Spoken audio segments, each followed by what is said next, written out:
조금 더 잠잠히 주의 음성을 들을 수 있는 우리가 되게 하여 주옵소서. 하나님의 음성 따라 살아갈 준비를 하게 하시고 하나님의 음성에 따라 움직일 준비를 하게 하시고 결단할 용기도 허락하여 주시옵소서. 각 가정의 대소사를 주께서 만지시고 채우시고 함께하여 주옵소서. 우리 김민정 원사님 또 6월에 준비하여 또 캐나다 다녀오게 될 텐데 하나님 그 모든 여정 지켜주시고 출국한 가정들 특히 새 아이의 건강과 그 여정을 주께서 함께하여 주시옵소서. 조병배 집사님 하나님 치료 중에 있는데 3살이 돋아나 이식받은 3살이 이제 잘 아물 수 있도록 이번 한 주만 보내면 될 것 같습니다. 하나님 고통 가운데 있는 당신의 아들을 기억하여 주시고 영적으로나 육적으로나 정신적으로나 그 영혼의 맑음처럼 육신의 맑음도 허락하여 주시옵소서. 우리나라와 보라를 위해서 기도합니다. 다온이 근성사경 재활 점검 중에 있는데 하나님 점점 좋아지게 하여 주옵시고 회복되는 역사도 나타나게 하여 주시옵소서. 김영균 집사님 척수 혈관 기형에 대한 검사가 이제 다다음 달에 있습니다. 하나님 고쳐주시고 치유하시는 주님의 은혜가 있을 줄로 믿습니다. 이미경 성도 태어나여 간경화 치료 중에 있는데 하나님 만져주시고 그 딸의 마지막도 주께서 지켜주시옵소서. 우리 조성도 권사님 딸 민지를 놓고 기도합니다. 민지의 회복의 순간에 주께서 함께 하시고 함께 하시사 그 몸의 건강 그 영혼의 건강도 주께서 지켜주시옵소서. 우리 혜린이 시흥에서 잘 적응하게 하시니 감사합니다. 그 모든 여정이 어렵지 않게 하시고 기대되게 하시고 꿈꾸는 여정 되게 하시며 무엇보다도 그 몸의 건강을 지켜주시옵소서. 문정란 성도 주중 학습 프로그램 이제 마무리합니다. 하나님 그동안 애썼고 수고했고 그래서 그 결실을 보고자 할진데 그 다음의 여정도 주께서 함께하여 주시옵소서. 박순환 쌤 아들 우리 하중이가 신교육대를 마치고 군입대하여 멀리 또 전방으로 군입대하게 되었습니다. 하나님 자대 배치받은 그곳에서도 잘 적응하게 하여 주시고 예수 믿게 하여 주시옵소서. 우리 민중이 사춘기 잘 거듭날 수 있도록 하여 주옵시고 특별히 우리 한명 집사님 아들 우리 현기를 놓고 기도하오니 주어진 시간들 잘 활용하게 하시고 하나님 헛되지 않았다 말할 수 있는 시간들 되게 하여 주시옵소서. 지경우 집사님의 어머니의 건강을 지켜주시며 하나님 그 몸의 건강이 하나님 앞에서 사그러들 때까지 그 마음도 그 육신도 그 가족도 주께서 지켜주시옵소서. 최수연 청년의 어머니를 놓고 기도합니다. 하나님 재활병원에서 회복 중에 있는데 하나님 만지시고 그 몸의 중심을 주께서 지키시사 건강도 회복되게 하시고 예수 앞에 설 수 있는 시간도 허락하여 주시옵소서. 우리 다영이를 위해서 기도합니다. 김은실 집사님 남동생 큰딸입니다. 하나님 지켜주시옵소서. 강미래 성도 준비하고 있는 새로운 출발이 건강하게 출발하게 하여 주시고 계획이 분명하게 하여 주시고 그 결실도 있게 하여 주시옵소서. 우리 심현철 집사님 아들 준수를 위해서 기도합니다. 하나님 주어진 시간들을 잘 활용하여 가족이 먼저 하나 되게 하시고 준수에게 상처가 남지 않게 하시고 건강한 회복의 역사가 나타나게 하여 주시옵소서. 새가족 예정자들을 위해서 기도합니다. 김정민, 정수정, 윤영애, 김예영, 조대호, 권행한, 권용지 당신의 아들과 딸에게 함께 하시사 그들이 필요로 하는 것들을 주께서 공급하여 주옵시고 그들이 우리와 함께 예배하며 기도하는 자들 되게 하여 주시고 하나님 하나 되는 사람들 되게 하여 주시옵소서. 감사합니다. 고마우신 예수님 이름으로 기도드립니다. 아멘. 아멘. 오늘은 빌립보서 말씀 봅니다. 빌립보서 1장 6절에서 7절 말씀. 신약 성경 빌립보서 318페이지에 있습니다. 1장 6절에서 7절.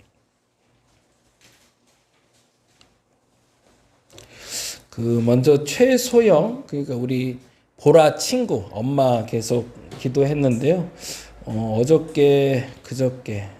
그저께에 충북대병원에 가서 외래 진료를 보고 왔대요. 근데 뇌실이 조금 커져서 압력 조절을 좀 해야 된다네요. 2달 후에 다시 외래 가기로 했고 재활만 잘 받으면 될 것 같다고 하니까 그렇게 염려할 건 아니지만 어쨌든 압력이 좀 차고 있어서 그걸로 다시 좀 기도했으면 좋겠고요. 그리고 최은정 집사님, 우리 조병배 집사님 연락 오셨는데요. 그것도 잠깐 알려드릴게요. 수술한 부위 이제 잘라낸 살에 이제 인공 피부 이식하려면 사실은 3살이 돋아서 채워졌으면 좋겠는데 그건 안 됐고 결국에 인공 피부 이식 잘 했고 결국엔 했고 5일이나 7일 정도 열어놓은 상태에서 퇴원하려고 한번 진행 중에 있답니다. 상처가 아무는 시간들이 한 일주일 정도 있어서 입원 중에 있는데 그래서 주중에는 모르겠고 주중에 갈 수 있으면 갔다 오고 아니면 다음 주라도 한번 좀 갔다 오면 좋겠다. 처음 지금은 좀 아플 것 같아서 지금은 좀 그렇고 조금 나아지면 같이 시간 맞춰서 주말에라도 한번 좀 다녀오면 좋지 않을까라고 생각이 듭니다. 그래서 같이 위해서 기도해 주시고요. 세상에 아픈 사람들만큼 힘든 사람들이 없으니까. 네? 된다 그러더라고요. 얘기 들어보니까 그냥 뭐 밑에서 만날 수 있대. 병실로 못 가고. 내려와야 된다니까 본인이 내려올 수 있는 상태가 돼야 내려오는 거니까. 그래서 조금 좀 지켜보고 갈 수 있다면 가서 얼굴 보고 안 되면 퇴원하고 나서 한번 얼굴 봐야 되지 않을까 싶습니다. 자, 오늘은 빌립보서 1장 6절에서 7절 말씀 같이 한 목소리로 읽도록 합니다.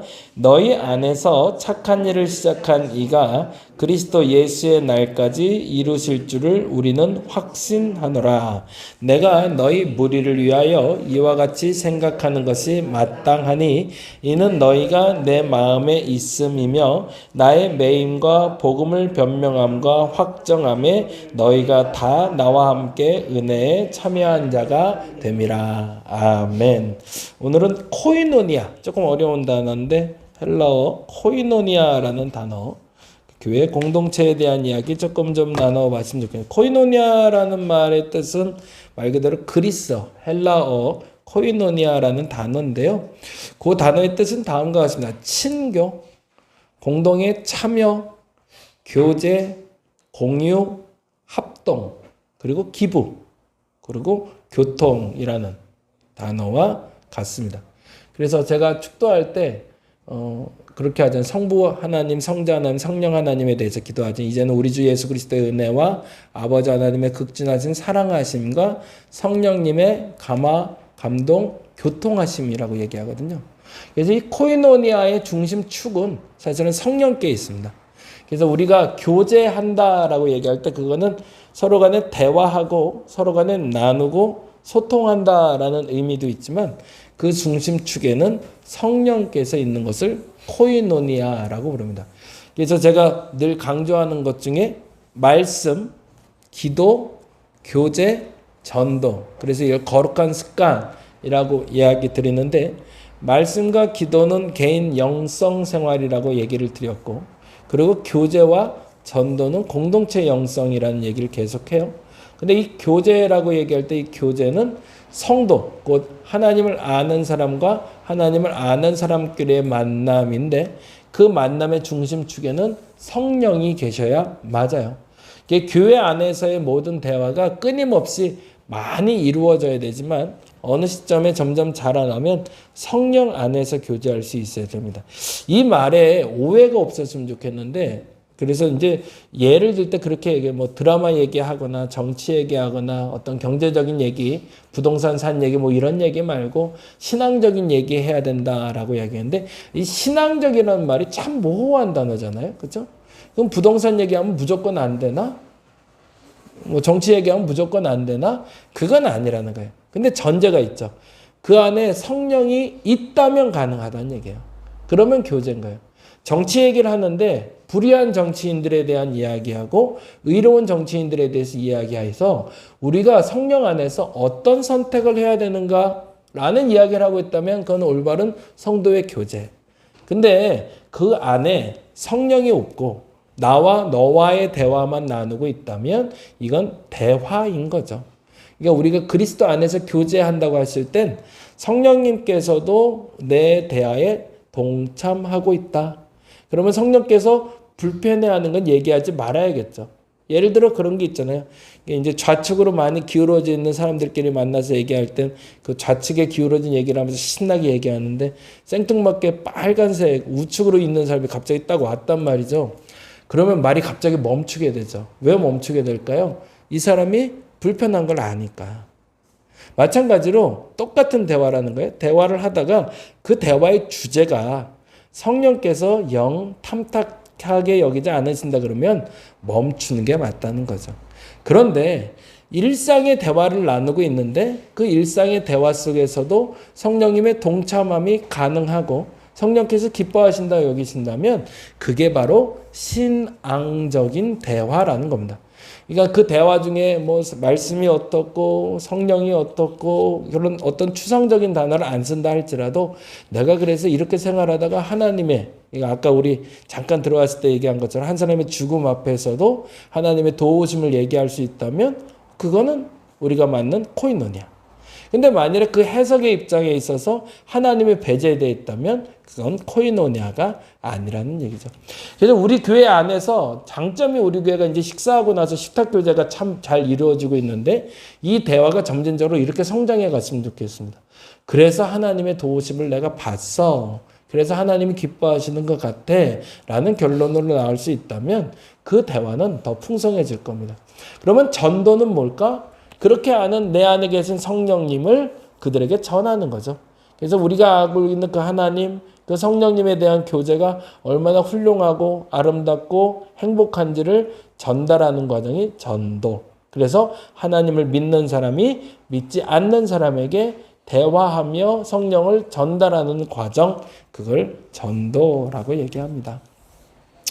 신약 성경에서는 그래서 초대교회에서는 관계의 의미로 많이 사용됐습니다. 누구누구와 관계 맺다, 누구누구와 함께하다라는 뜻이 되죠. 이제 본격적으로 잠깐 좀 한번 살펴볼게요. 코이노니아의 의미는 첫째 그래서 하나됨에 있습니다. 하나 된다. 고린도전서 1장 9절 한번 찾아볼까요?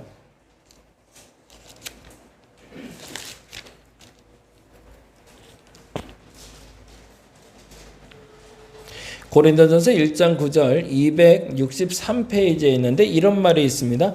너희를 불러 그의 아들 예수 그리스도 우리 주와 더불어 교제하게 하시는 거기다 줄쳐서 더불어 교제. 하나님은 미쁘시도다. 앞서 말씀드린 대로 우리의 교제는 하나됨입니다. 그러면 구체적으로 말하면 성령과 나와 너가 하나 되는 게 교제라는 거죠. 그러면 하나 된다는 건 무슨 말일까요? 예수께서는 이렇게 말씀하셨거든요. 마태복음 1장 23절에도 이것이다라고 얘기하셨고 마태복음 28장 20절도 이것이라고 얘기하셨는데 마태복음으로 가볼까요? 마태복음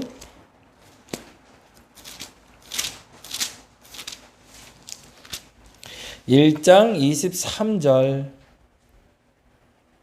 2페이지에 있습니다. 성경 신약 읽어볼까요? 보라 처녀가 잉태하여 아들을 낳을 것이요 그의 이름을 임마누엘 줄쳐놓죠. 임마누엘이라 하리라 하셨으니 이를 번역하면 뭐라고요? 하나님이 우리와 함께 계시다. 마태복음의 시작은 하나님이 우리와 함께 하시다라는 선포로 시작됩니다. 마무리는 뭐로 될까요? 28장 20절은 마태복음의 마지막이 됩니다. 마지막은 뭐로 끝날까요? 아시는 분들 다 아실 텐데 28장 20절 52페이지에 있네요. 52페이지에 아주 훌륭한 단어가 나오고 있네요. 20절 같이 읽어볼까요? 내가 너희에게 분부한 모든 것을 가르쳐 지키게 하라. 볼지어다 내가 세상 끝날까지 너희와 항상 함께 있으라. 그럼 마태복음의 주제가 뭔지 알겠네요. 마태복음은 뭘 전하고 있는 거죠? 우리와 함께하기 위해 오신 하나님, 그리고 그분이 지금도 함께 하신다라는 것을 말하는 게 목적이죠. 예수와 함께 하신다. 곧 마태복음의 시작은 임마누엘이며 마태복음의 끝은 항상 함께로 끝나고 있습니다. 그게 하나됨입니다. 하나 된다는 건 내가 어려우면 따로 가고 좋으면 같이 가는 게 아니라는 거죠. 제가 좋은 책 하나 사서 그 책 한번 좀 잠깐 읽어드리려고 하는데 조금 어려운데 한번 들어보세요. 내용이 되게 좋아요. 근데 이거 언어를 좀 어렵게 쓰는 사람들이 있어서 근데 들어보시면 되게 좋아요. 한번 생각하면서 들어보세요. 숲 해설가예요. 숲 해설가가 그 감상을 적은 건데, 감히 표현하건대 저는 숲에서 날마다 신의 입김을 느낍니다. 무거운 땅을 이겨내고 돋아나는 어린 새싹, 그 새싹을 탐하며 꼬물꼬물 뜯어먹는 애벌레의 움직임, 그리고 그 긴장 관계를 넘어서며 아무 일 없었다는 듯이 마침내 피어나는 아름다운 꽃들. 저는 이 모든 장면이 신의 임재를 목격합니다. 이파리를 갉아먹던 애벌레가 나비로 다시 찾아와 상처를 견디고 피어난 꽃 속에 파고드는 모습에서 그리하여 꽃에게 열매로 가는 길을 선물로 안기며 꿀 한 모금 얻어가는 전환적 화해의 신비 속에 저는 신의 숨결을 마주합니다. 어떤 장면을 보고 있는 거냐면, 이제 새순에 이파리가 쭉 올라와요. 근데 거기에 꼬물꼬물 애벌레가 막 기어가는 거예요. 근데 얘가 살려면 어떻게 해야 돼요? 그 이파리를 갉아 먹어야 되잖아요. 난 난 지 얼마 안 됐는데 나무가. 근데 그 이파리가 다 갉아 먹여져요. 그러면 그 애벌레는 나중에 뭐가 될까요? 나비가 되겠죠. 그리고 나비가 홀홀 날아갔어요. 그래서 끝난 것 같았어요. 근데 시간이 지나니까 그 갉아먹었던 이파리, 다행히 그 사이에 예쁜 꽃이 폈다는 거죠. 그러자 뭐가 다시 날라와요? 나비가 다시 날라와요. 그래서 나비가 뭐 한다는 거죠? 꿀을 살짝 가져가는 걸로 끝나는 게 아니라 그걸로 수정을 시켜주는 거죠. 그래서 그 다리와 그 몸에 묻었던 그 수분을 전달하면서 또 하나의 꽃을 피울 수 있도록 순환해 주는 게 자연이라는 거죠. 하나 된다는 것은 오늘 함께 하심이라고 얘기할 땐 고난 당할 때도, 아플 때도, 내가 좀 갉아 먹혀도, 내가 꽃이 되었을 때도, 내가 꽃을 그리고 꿀을 나눠줄 때도, 그것이 순환적으로 모두에게, 조금 누군가만 더 아프고 누군가는 덜 아프고가 아니라 모두의 아픔이 같이 느껴지고 모두의 기쁨이 같이 느껴지는 상태, 그걸 하나됨이라고 얘기합니다. 그래서 중보기도를 하면서 아픈 사람들 얘기를 해요. 그러면 그렇겠지 뭐 이러면 이제 의미가 없는 거예요. 근데 같이 아픈 거죠. 그리고 누군가 좋은 일이 벌어졌다면 그냥 같이 행복해진 거예요. 왠지 모르게 마음이 좋아지고. 근데 그것이 하나됨의 가장 결정체라는 거죠. 코이노니아의 시작은, 그리고 코이노니아의 진정한 의미는 그래서 하나됨에 있습니다. 남이 되지 않고 내가 되는 거죠. 두 번째, 함께 누리게 되는 겁니다. 그래서 본문 요한 1서 3장에는 이렇게 되어 있습니다. 요한 1서 1장 3절 같이 읽어볼까요?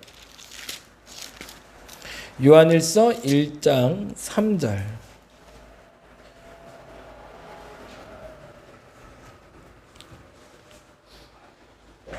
같이 읽어봅니다. 우리가 보고 들은 바를 너희에게도 전함은 너희로 우리와 사귐이 코이노니아가 있게 한대요. 우리의 코이노니아는 사귐은 아버지와 그의 아들 더불어 누림. 거기다 줄 쳐넣죠. 더불어 누림.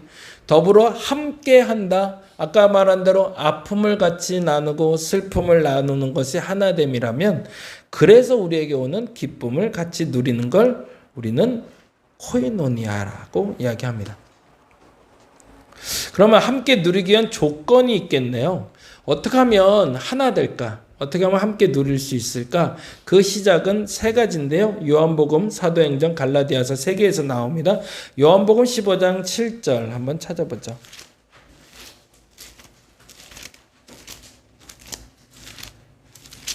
요한복음 15장 7절.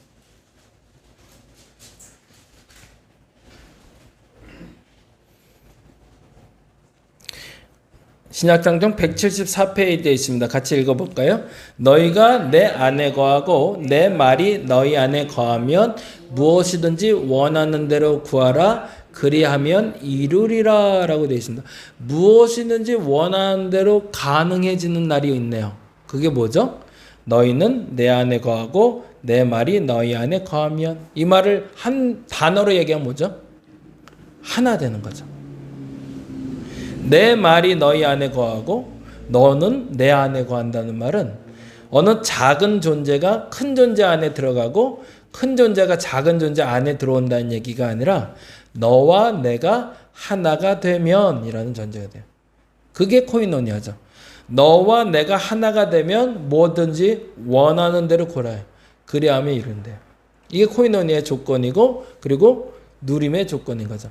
내가 하나님과 하나가 되기 시작하면 하나님이 누리는 것을 내가 누릴 수 있고 그리고 내가 누리는 것을 하나님이 누릴 수 있다라는 얘기입니다. 이 말은 다른 말로 하면 이 말인데요. 능력의 원천을 함께 누릴 수 있어야 되는 겁니다. 뿌리가 같아야 같은 열매가 납니다. 뿌리가 다르면 다른 열매가 날 수밖에 없죠. 아무리 건강한 나무라도 배나무에선 배가 열리는 게 맞는 거고요. 사과나무에선 사과가 열리는 게 맞습니다. 그 뿌리가 하나님이라면 하나님이 원하시는 열매가 맺겠죠. 근데 안타깝게도 그 뿌리가 하나님이 아니라 나라면 내가 원하는 열매. 그것이 나쁘다 좋다에 떠나서 하나됨의 열매는 아니라는 얘기입니다. 저와 여러분의 능력의 원천은 하나님임을 먼저 믿으시기 바랍니다. 그래야 온전한 하나가 이룰 수 있고 그 하나됨이 여러분이 원하는 것을 진정으로 성취할 수 있는 과정이라는 겁니다.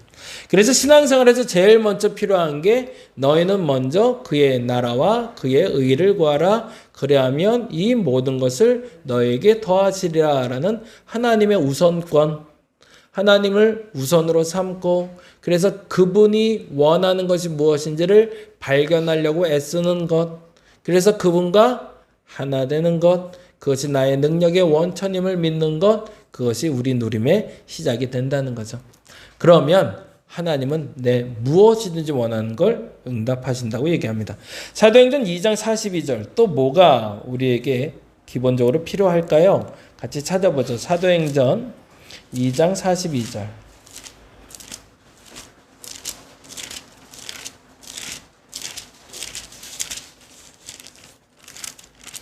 같이 한번 읽어보겠습니다. 2장 42절 같이 읽겠습니다. 그들의 사도의 가르침을 따라 서로 교제하며 떡을 떼며 오로지 기도하기를 힘쓰니라. 교제했대요. 그 교제는 43절에서 47절에 있는 얘기가 되겠네요. 어떻게 교제했는지 볼까요? 읽어보겠습니다. 사람마다 두려워하는데 사도들로 말미암아 기사와 표적이 많이 나타나니 믿는 사람이 다 함께 있어 서로 물건을 서로 통용하고 또 재산과 소유를 팔아 각 사람의 필요에 따라 나눠주고 날마다 마음을 같이 성전에 모이기에 힘쓰고 집에서 떡을 떼며 기쁨과 순전한 마음으로 음식을 먹고 하나님을 찬미하고 온 백성에게 칭송을 받으니 주께서 구원받는 사람을 날마다 더하게 하시니라. 무슨 얘기를 하고 있는 걸까요? 필요를 함께 나누는 거죠. 진정한 하나됨을 위해서는 능력의 원천이 뭔지를 아는 게 중요하고요. 내 능력의 원천이 뭔지를 알면 진정한 하나가 돼서 하나님이 주신 그 누림을 같이 누릴 수 있습니다. 두 번째는 필요를 나눌 수 있어야 됩니다.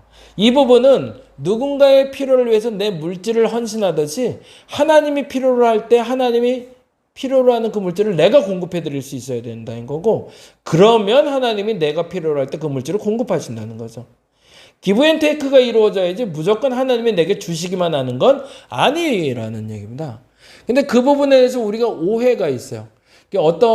제가 이번 주일날 웨슬리 성회에 갔다가 너무 좋은 설교자를 만나서 너무 행복해하고 왔는데 그분이 그런 글을 얘기하시더라고요.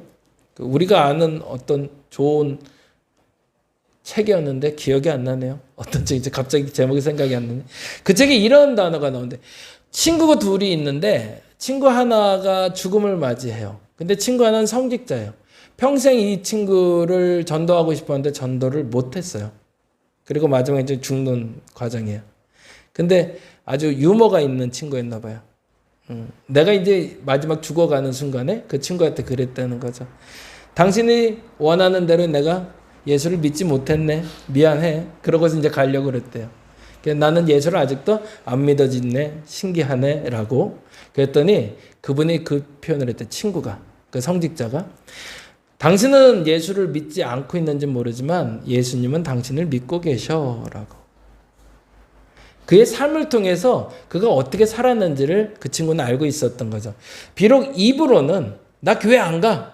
나 예수 안 믿어. 난 교회에서 예배 같은 건 안 드려. 라고 말하고 있지만 그러나 그 삶을 통해서 끊임없이 예수의 삶을 살려고 애썼던 그 친구의 삶을 알고 있었던 성직자인 친구가 그에게 말해준 단어는 당신이 믿지 않는다고 말하지만 당신의 삶을 통해서 하나님은 당신을 믿고 계셔라고 얘기해 줬다는 거죠. 저와 여러분의 삶이 그 기브앤테이크가 이루어지고 있음을 믿을 수 있으면 좋겠어요. 가끔씩 의심이 찾아올 때가 있어요.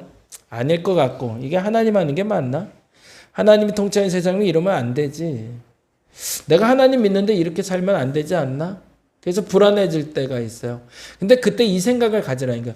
내가 예수를 믿어야 구원받고 내가 예수를 믿어야 누릴 수 있다고 계속 얘기했지만 그 이상으로 하나님이 나를 믿고 계심을 여러분이 믿으셔야 된다는 거예요. 그 정도 실수는 하나님이 용납해 주실 수 있고요. 그 정도 잘못과 그 정도 불평 정도는 신뢰하고 받아줄 만큼 믿음이 있는 분이 하나님이시고 그 하나님이 나의 하나님이라는 거죠. 말씀드린 대로 필요는 나누는 겁니다. 하나님께 무조건 나는 바치게만 하고 그것이 하나님께 온전해지는 것이 아니라 내가 하나님께 드릴 만큼을 필요로 하신다면 하나님 반드시 내 필요도 채우실 거라는 믿음. 그리고 내 필요만 채우실 하나님이 아니라 나도 하나님의 필요를 채우는 사람이라는 믿음. 그 믿음이 코이노니아 하나됨의 의무 중에 하나라는 겁니다. 마지막 세 번째로 너무 중요한 게 갈라디아서에 나오는데요. 갈라디아서 2장 9절에 이런 표현이 나옵니다. 갈라디아서는 고린도 후서 뒤에 있습니다.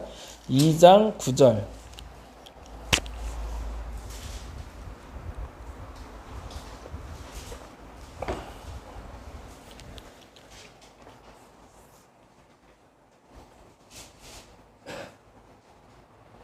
이 장 9절 말씀 같이 읽어볼까요? 또 기둥같이 여기는 야고보와 게바와 요한도 내게 주신 은혜를 알므로 나와 바나바에게 친교의 악수를 하였으니 우리는 이방인에게로 그들은 할례자에게로 가게 하려 함이라. 그러면 이 친교의 악수는 뭘까요? 아까 말한 대로 코이노니아예요. 하나됨의 악수를 나눴대. 그 하나됨의 악수가 뭔지 볼까요?